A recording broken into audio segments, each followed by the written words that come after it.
ये जो चैप्टर है फैक्टराइजेशन,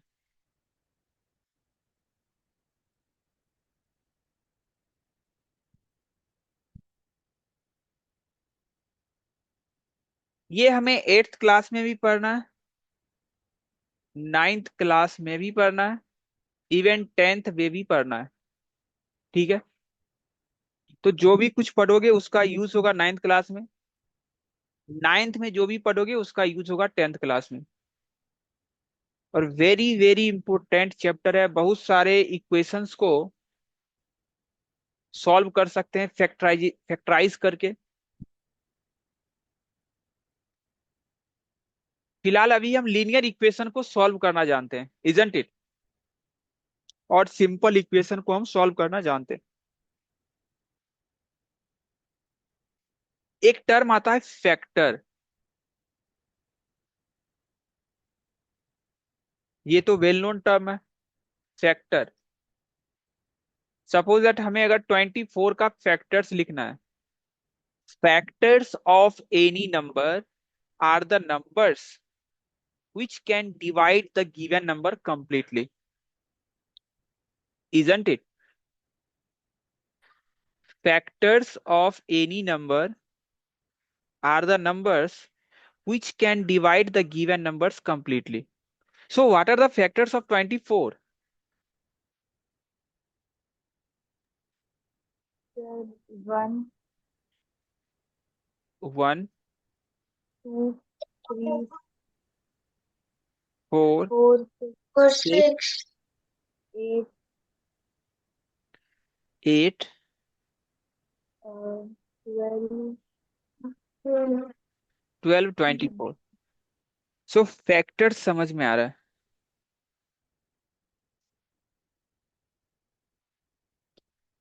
एक टर्म था prime factorisation.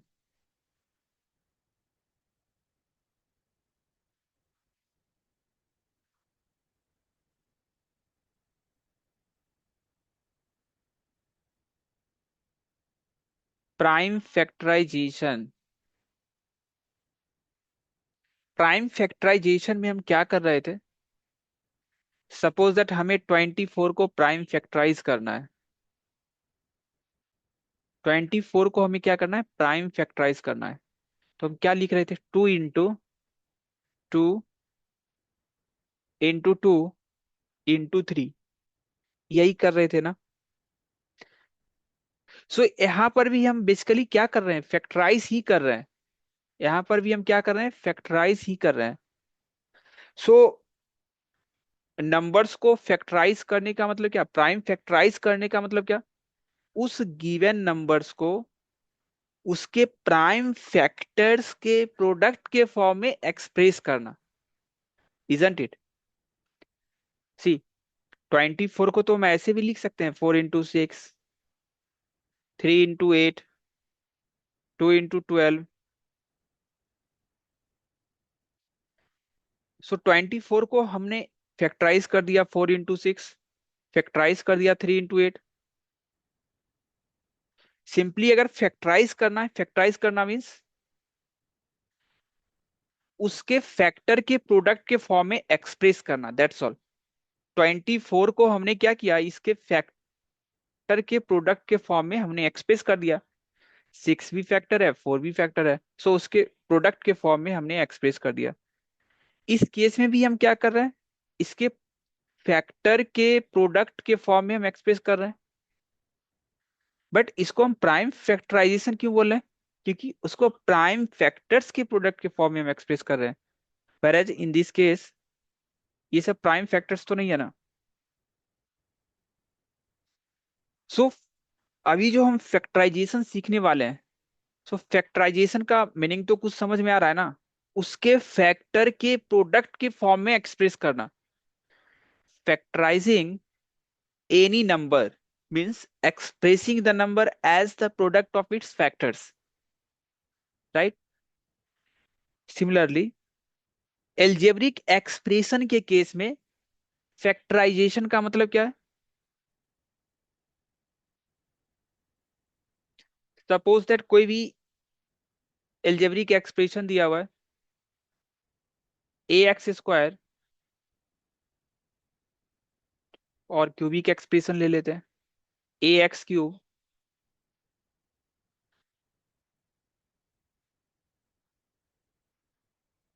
2x³ +4x² +3x + 12, ये क्या है? एल्जेब्रिक एक्सप्रेशन है। सो इस एल्जेब्रिक एक्सप्रेशन को फैक्टराइज करने का मतलब क्या है? इस गिवन एल्जेब्रिक एक्सप्रेशन को हमें उसके फैक्टर के प्रोडक्ट के फॉर्म में एक्सप्रेस करना होता है। Means something into something into something के फॉर्म में।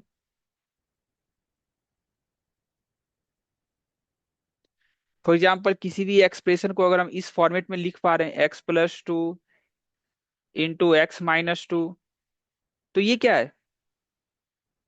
एक्सपेंडेड फॉर्म में जो भी एक्सप्रेशन होगा उसको हमने क्या किया? फैक्टराइज कर दिया। फैक्टराइज करने का मतलब क्या?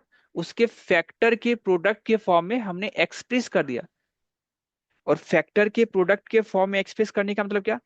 Something into something into something के फॉर्म में एक्सप्रेस करना। धीरे धीरे हम सीखेंगे। तो फैक्टराइजेशन का एक फील आ रहा है। फैक्टराइजेशन मीन्स उसको प्रोडक्ट के फॉर्म में एक्सप्रेस करना। तो ये तो हम बोल सकते हैं कि ये फैक्टराइज्ड फॉर्म है। बट अगर सपोज दैट किसी ने ऐसा लिखा है x+2 इंटू x-1 और लास्ट में आ गया -12 और समथिंग लाइक दैट, तो क्या हम बोल सकते हैं कि हमने इसको फैक्टराइज कर दिया? नो, फैक्टराइज हमने नहीं किया है। Something into something into something के फॉर्म में ही आना चाहिए। यहाँ पे एडिशन सब्ट्रैक्शन नहीं आना चाहिए, बिल्कुल भी नहीं। बट अगर इसको -12 से अगर मल्टीप्लाई कर देंगे तो फिर ये फैक्टराइज हो गया। बट सेपरेटली अगर -12 लिखते हैं तो इट मीन्स फैक्टराइज नहीं है। ये ऐसा डिस्कशन हम क्यों कर रहे हैं? क्योंकि मैक्सिमम स्टूडेंट को ये समझ में नहीं आता है फैक्टराइज करने का मतलब क्या है। क्वेश्चंस तो वो सॉल्व करते रहता है, कभी कभी उसे लगता है कि नहीं, यहाँ तक अगर वो पहुंच गया है तो उसे लगता है कि नहीं फैक्टराइज कर दिया वो। ये फैक्टराइज्ड फॉर्म नहीं है। समझ में आ रही है बातें? सो डिफरेंट मेथड्स होगा फैक्टराइज करने का। कुछ जनरल मेथड्स होगा, उसके बाद आइडेंटिटी के हेल्प से हम फैक्टराइज करेंगे। तो एक एक करके हम सीखेंगे, ठीक है? सी, सपोज दैट हमें फैक्टराइज करना है 3x + 15 को। 3x + 15 को क्या करना है? फैक्टराइज करना है। तो फैक्टराइज करने का फर्स्ट मेथड क्या है? हम कुछ कॉमन ले सकते हैं। अगर किसी भी एल्जेब्रिक एक्सप्रेशन में जितने भी टर्म्स हैं, अगर सारे टर्म्स में से कुछ ना कुछ अगर कॉमन मिल रहा है ना, तो उसको हम क्या करेंगे? कॉमन ले लेंगे। तो क्लियरली दिख रहा है कि हम 3 कॉमन ले सकते हैं। तो फर्स्ट टर्म में से अगर हम 3 कॉमन लेंगे तो क्या बचेगा? x। कॉमन लेने का मतलब क्या होता है कि जस्ट जो भी वैल्यूज कॉमन ले रहे हो उससे डिवाइड कर दो उस टर्म को। तो क्या बचेगा? x बचेगा +5। समझ में आ रही है बातें? तो हमने इसको फैक्टराइज कर दिया। Factorize means something into something के फॉर्म में हमने एक्सप्रेस कर दिया। सो 3x + 15 का फैक्टर्स क्या क्या हो गया? एक फैक्टर तो होगा 3, दूसरा फैक्टर क्या होगा? x + 5। समझ में आ रही है बातें? Yes sir. तो ये जो फर्स्ट मेथड हम देख रहे हैं, कॉमन ले रहे हैं by taking common. Next, 3x² -6xy², इसको हमें फैक्टराइज करना है। तो कॉमन लेकर के हम क्या करेंगे? फैक्टराइज कर देंगे। तो क्या क्या हम कॉमन ले सकते हैं? तो सबसे पहले दिख रहा है कि क्लियरली कि हम 3 कॉमन ले सकते हैं दोनों में से।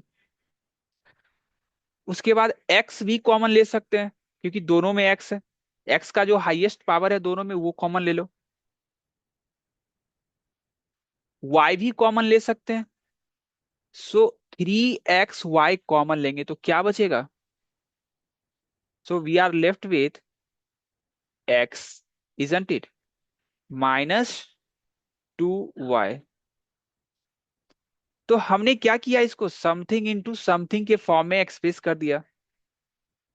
सो व्हाट आर द फैक्टर्स? एक फैक्टर 3 होगा, दूसरा फैक्टर x होगा, थर्ड फैक्टर y होगा, एंड फोर्थ फैक्टर क्या होगा? x-2y। So what are the factors? 3x, y and x-2y। All these are factors of this algebraic expression. Any confusion, Pransi?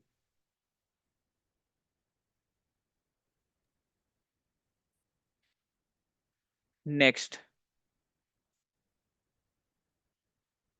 Factorise करना है। 12x³ y⁴ plus 16x² y⁵ minus 4x⁵ y²।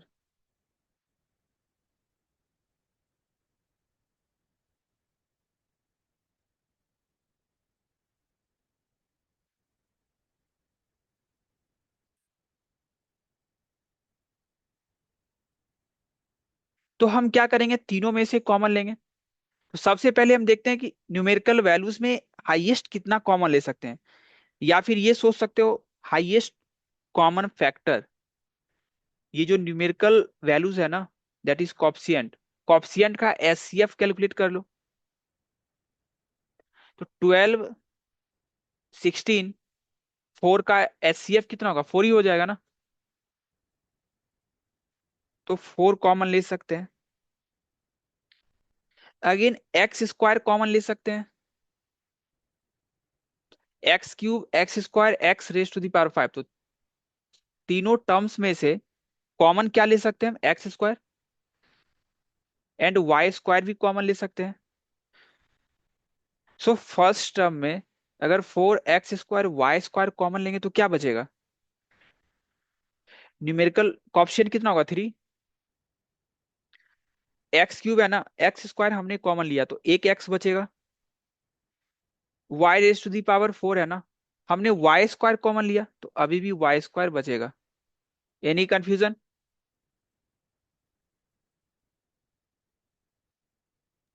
No sir.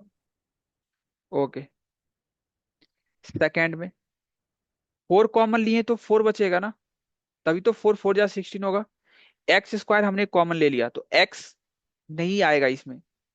y² हमने common लिया है ना, but है कितना? y⁵ still y³ बचेगा। Again 4 हमने कॉमन लिया, x² अगर कॉमन लेंगे तो कितना होगा? x³ एंड y² कॉमन लेंगे तो कुछ भी नहीं बचेगा y के लिए।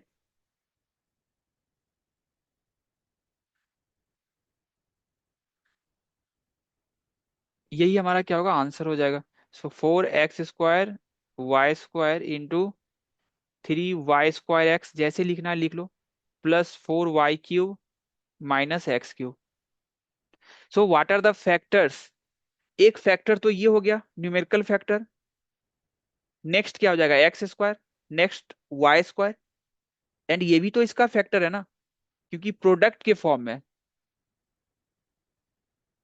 इट मींस इस गिवन एक्सप्रेशन को हम इससे डिवाइड कर सकते हैं।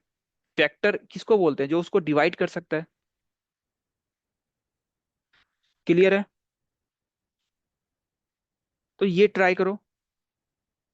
18 a³ plus 36 ab⁴ -24 a² b³।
Done.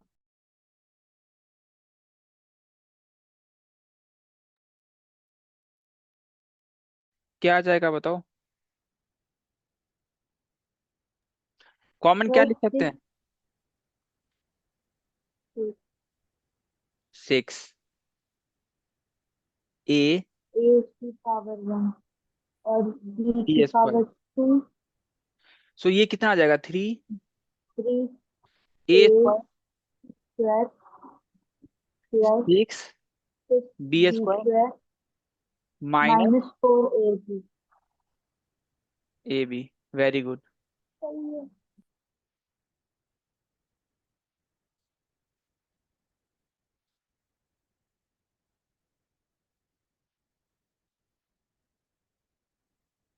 Next,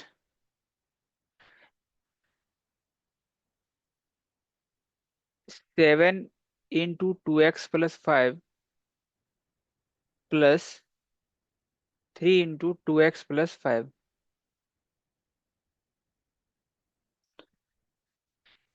तो इस केस में क्या है?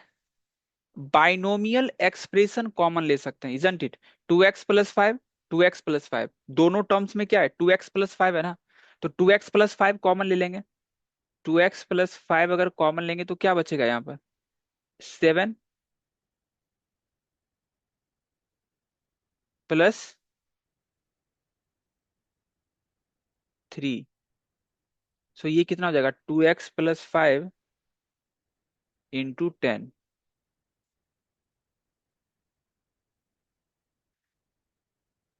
क्लियर है?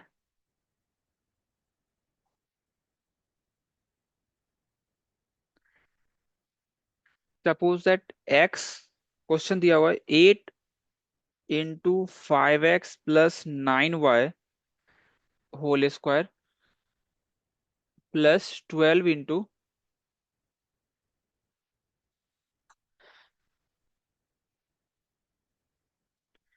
5x + 9y। सो इस केस में क्या कर सकते हैं हम? न्यूमेरिकल वैल्यूज भी कॉमन ले सकते हैं ना। 4 कॉमन आएगा और उसके साथ साथ 5x + 9y कॉमन ले सकते हैं ना। सो क्या कॉमन लेंगे? 4 × 5x + 9y, इजंट इट? तो क्या बचेगा यहाँ पर? 2 बचेगा ना। और यहाँ पर 5x + 9y होल स्क्वायर है ना। हमने कॉमन क्या लिया? 5x + 9y। तो still we have 5x + 9y। And further यहाँ पे क्या हो जाएगा? +3। सिंपली 3 बचेगा ना। 5x + 9y तो हमने कॉमन ले लिया, 4 भी कॉमन ले लिया। तो क्या बचेगा? 3। अब इसको क्या करो? सिंप्लीफाई कर दो। सो 4 × 5x + 9y, ये कितना हो जाएगा?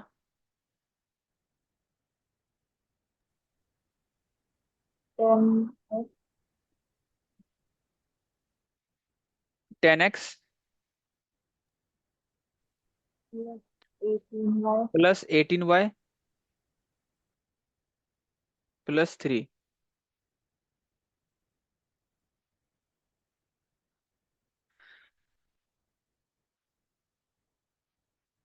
क्लियर है? ये नेक्स्ट ट्राई करो। x - 2y whole square -4x + 8y। देखो, factorise means something into something into something के फॉर्मेट में है। कहीं भी एडिशन सब्ट्रैक्शन नहीं दिख रहा है ना। Addition subtraction within the bracket दिख सकता है क्योंकि ये कंप्लीट एक्सप्रेशन प्रोडक्ट में है। ट्राई करो। और ये फैक्टराइजेशन का लेक्चर फिर से देखना, समझ में आ गया होगा तो भी।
डन।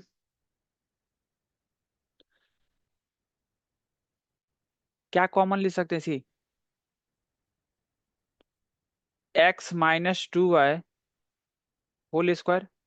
क्लियरली दिख रहा है ना? अगर इसमें से अगर -4 कॉमन ले लें तो क्या बचेगा? x-2y। अब हम क्या कर सकते हैं, बाइनोमियल एक्सप्रेशन कॉमन ले सकते हैं।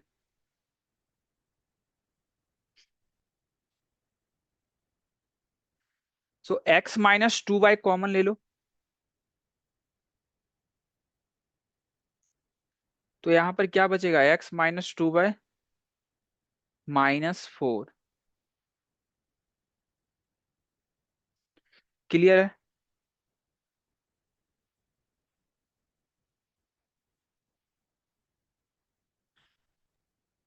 सर, हाँ बताओ।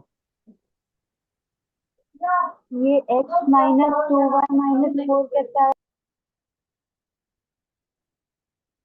अच्छा, सी, हमने क्या कॉमन लिया? x-2y। तो फर्स्ट में x-2y का होल स्क्वायर है ना, तो हमने एक ही x-2y कॉमन लिया ना, तो स्टिल हमारे पास x-2y बचा हुआ है ना।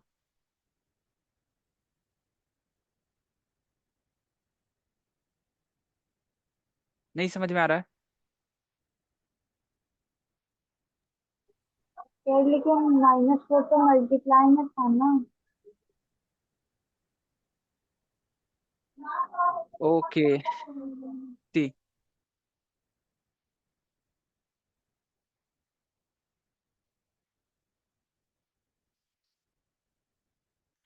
x-2y कॉमन ले रहे हैं ना, तो इसमें तो बच रहा है ना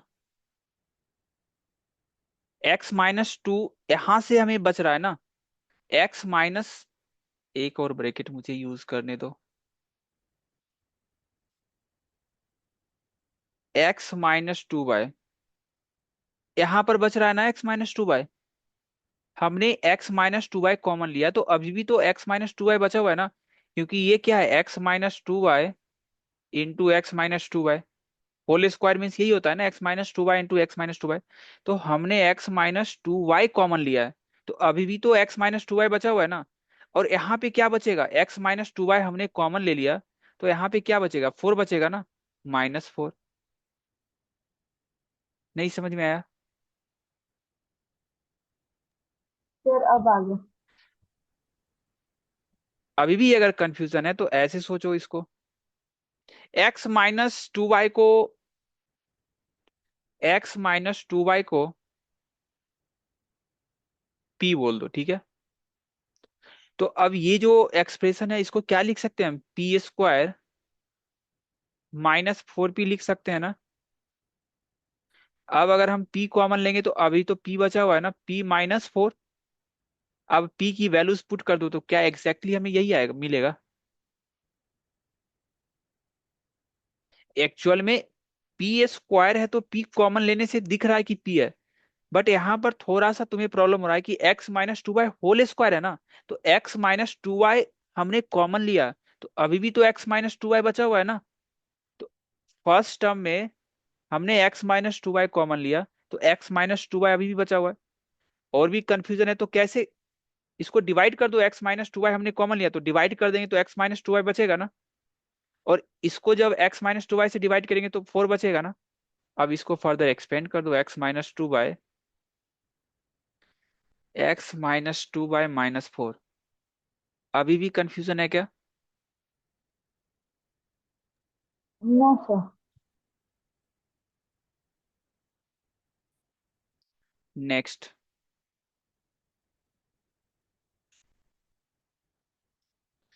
फैक्टराइज करना है x+y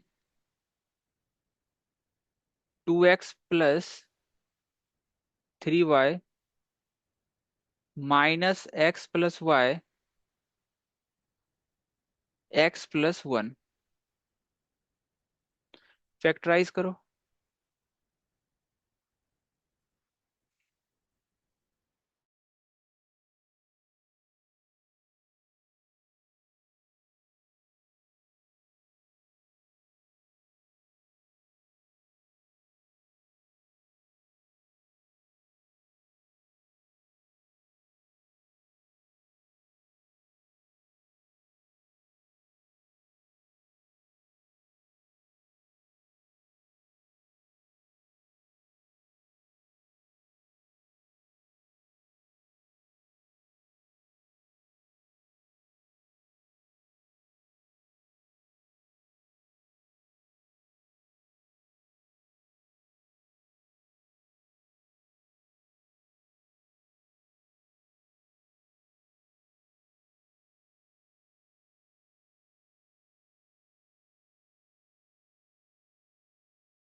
क्या कर सकते हैं इस केस में, एक्स प्लस वाई कॉमन ले सकते हैं ना।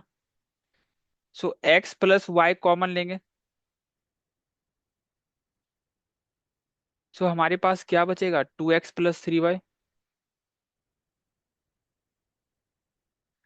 -x + 1।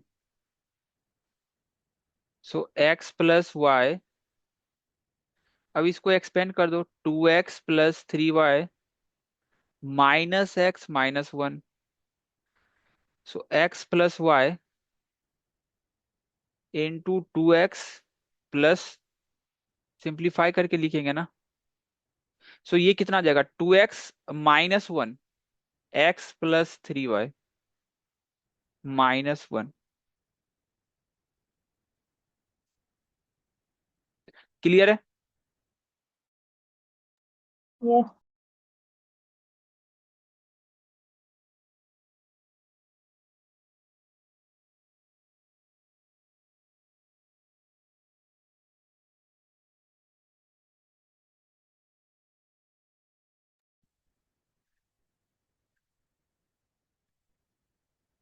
नेक्स्ट क्वेश्चन,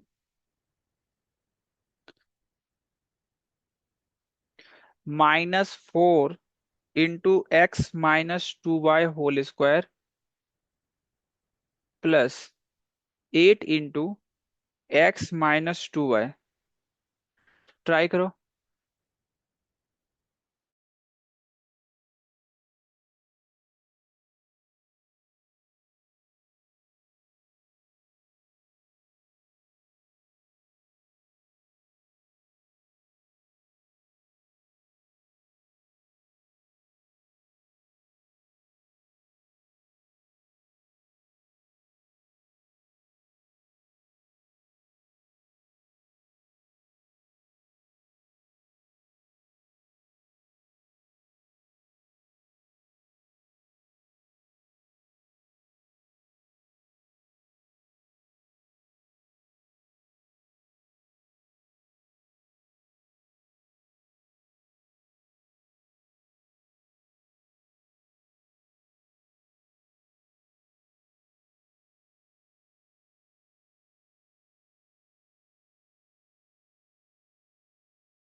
सो क्या कर सकते हैं बताओ।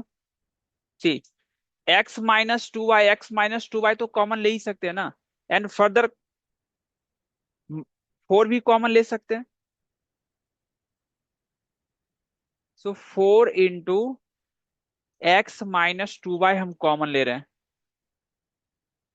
तो क्या बचेगा, -(x - 2y) बचेगा,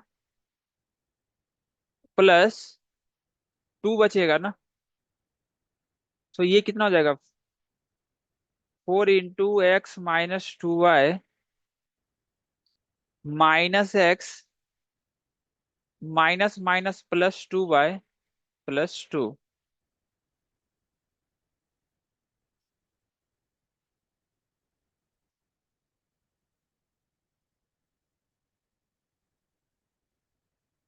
क्लियर है। Yes sir. Next, a × x - y +2b × y - x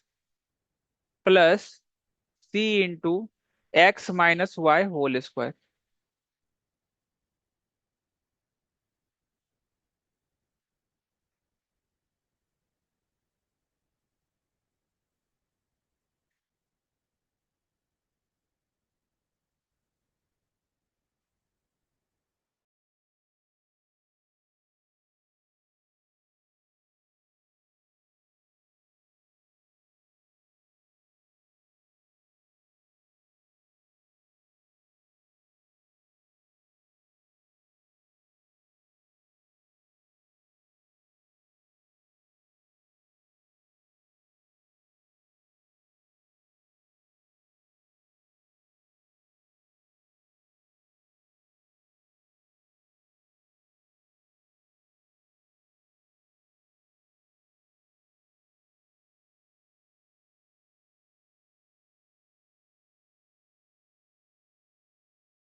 क्या कर सकते हैं हम इस केस में?